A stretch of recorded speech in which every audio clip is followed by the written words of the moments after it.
So recently I've been incredibly surprised to discover that in my previous life, when I lived a pretty much 24/7 experience in the spiritual realm, that while I was in that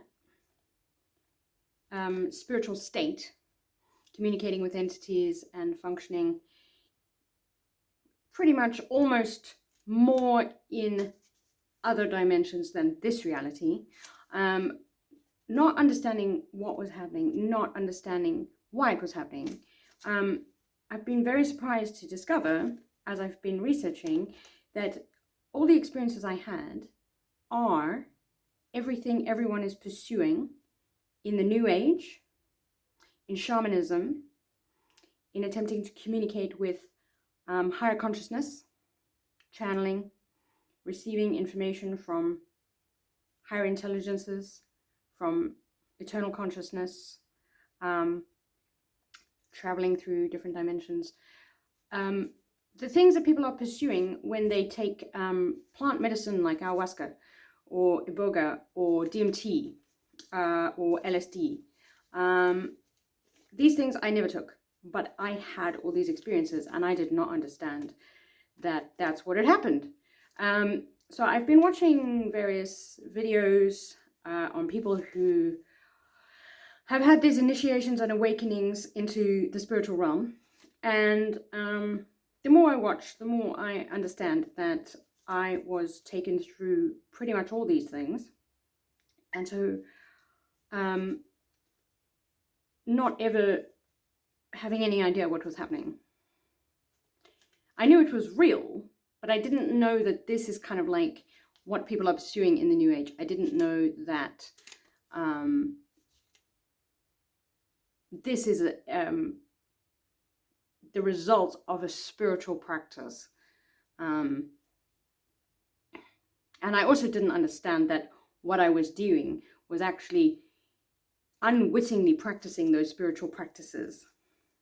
So I was actually being trained by the spirit realm to practice the spiritual practices that would allow them more access to me. Anyway, so I want to talk about it because I now understand that I'm coming from a place of experience and understanding. So I'm not just coming from the outside. I actually have had these experiences, and I want to share them and discuss them from the standpoint of someone who understands how convincing they are. And they are real, make no mistake, they are real. Of how real they are, how convincing they are. And I want to pose some questions and some insights that are not mine, that I actually have come to understand since I was saved by Jesus, who is the Son of God, who's actually in charge. And I've come to understand that everything I was involved in was something else, and I was rescued out of it. And until that happened, no one could have told me that the experiences I was having were not good and right and awesome and wonderful and special and precious. And no one could have told me that this might be a deception. So I'm not telling you that either, because I understand that no one can tell another person what is and what is not. But what I would like to do is share from a point of view of experience, and perhaps pose some questions and ideas that maybe you haven't had. And also reiterate that I'm not taking any credit, or I didn't figure this out. I was genuinely rescued and my eyes were opened, and I am genuinely wanting to communicate with people who are experiencing these experiences and practicing these practices, because if it's a deception, that matters.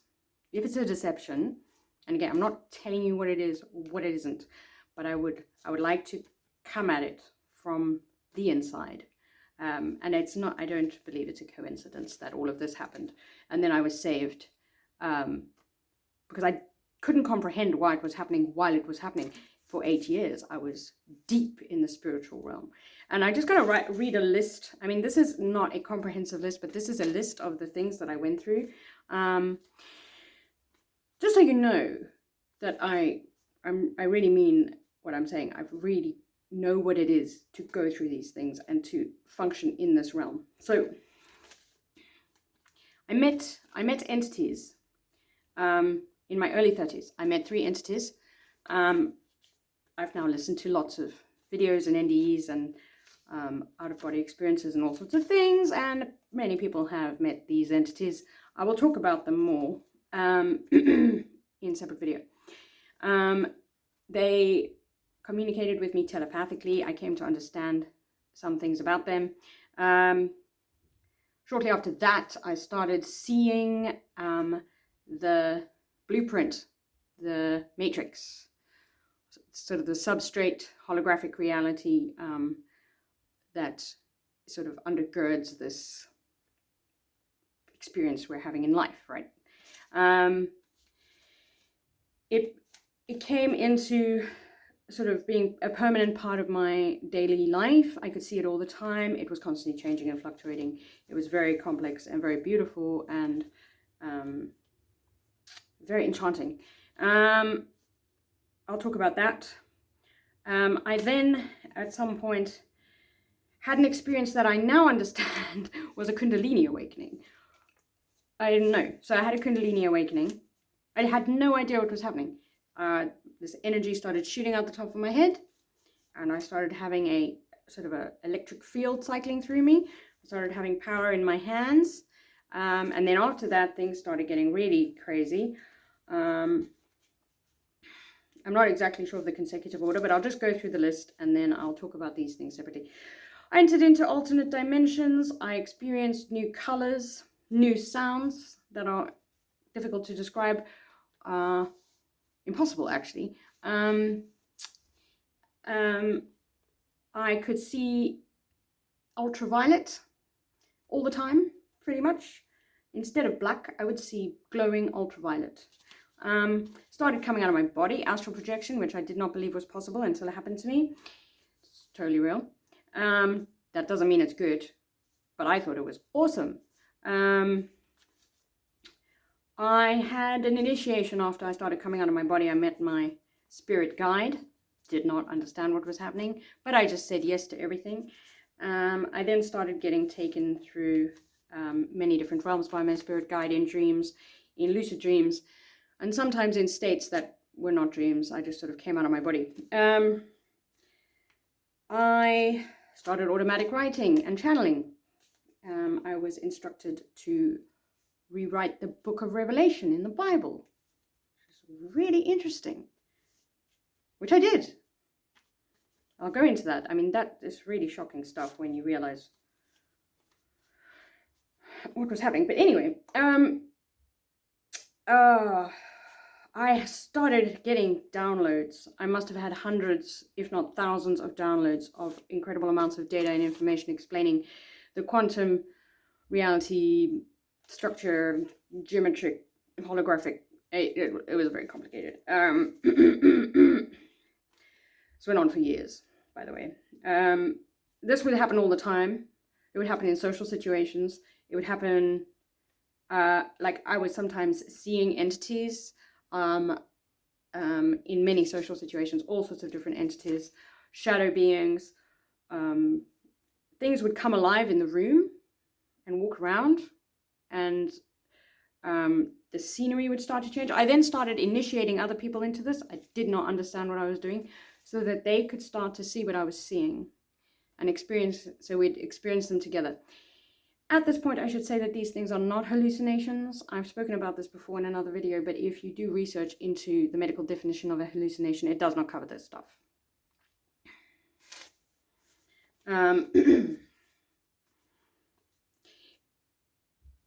Because of the mentality of the Western world, I think we just think, oh, it's a hallucination.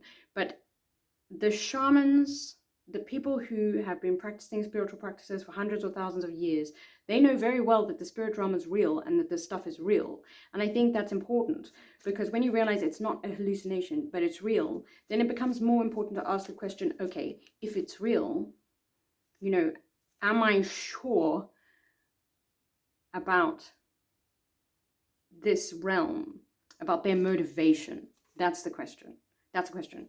Because that's what I never asked. What is the motivation? Because it was so enchanting, it was so exciting, and I was so sucked in, and I was so thrilled, and it felt so good, It felt so like higher experiences, high energetic sensations, and I felt special, I felt chosen, and I felt like I was being given the hidden secrets of the universe. So who doesn't want that, right? So, but the question is that what's really happening?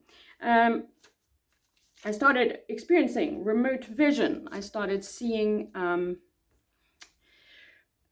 chunks of Egypt or of ancient Iraq would appear outside my window for hours and hours and hours, totally solid, would replace buildings. Yeah.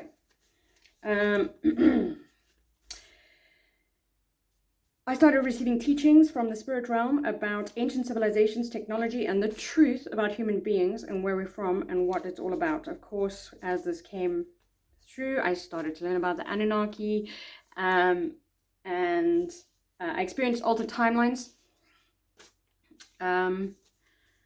So I had previous life memories, previous life experiences. My timeline was so affected that I genuinely felt like I had lived before and there was nothing to worry about when you die.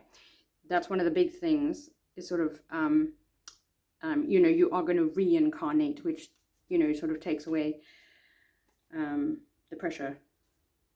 Because if you're going to have many lives, it's a lot less concerning than if there's just one. And yeah, so so I didn't really worry about death. I was pretty convinced that I would go into these higher dimensional states when I died, so it's not a problem, and I could come back if I wanted to. Yeah, I had a near-death experience when I was 19, but that was separate. That was before this initiation, which happened in my 30s. So anyway, that's just some of them. I'm going to stop there because I don't want to make this too long, but I want to talk about this stuff because no one could have told me that perhaps the motivation of this realm was not in my best interest. So again, as I said, I'm not trying to tell you what is and what isn't. I just want to pose the questions. I no longer have any of these experiences. They are completely gone. They stopped when I was rescued by Jesus. And before I fully turned to him, when I started reading the Bible and I started believing, this entire realm started attacking me. And I think that says something. I know you won't believe me, but what I would say is, if you ever are in a terrifying situation where you are being attacked by spiritual beings, call on the name of Jesus, even if you don't believe in him. You may find out who he really is.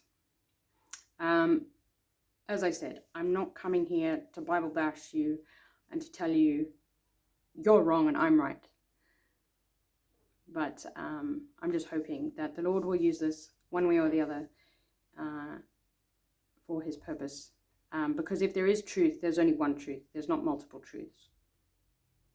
So if it's Jesus, it's not that spiritual realm. If it's that spiritual realm, it's not Jesus. I'll also talk about how that spiritual realm uses all the biblical terminology and characters and reframes them and remakes them and re-explains them, like things like the Trinity or Christ consciousness, all these things, is reframings of what's in the Bible. They will tell you that the Bible is a retelling of the truth. But the question is that true? Or are they retelling the Bible to deceive you. Anyway, those are just some thoughts. And yeah, I'll stop there.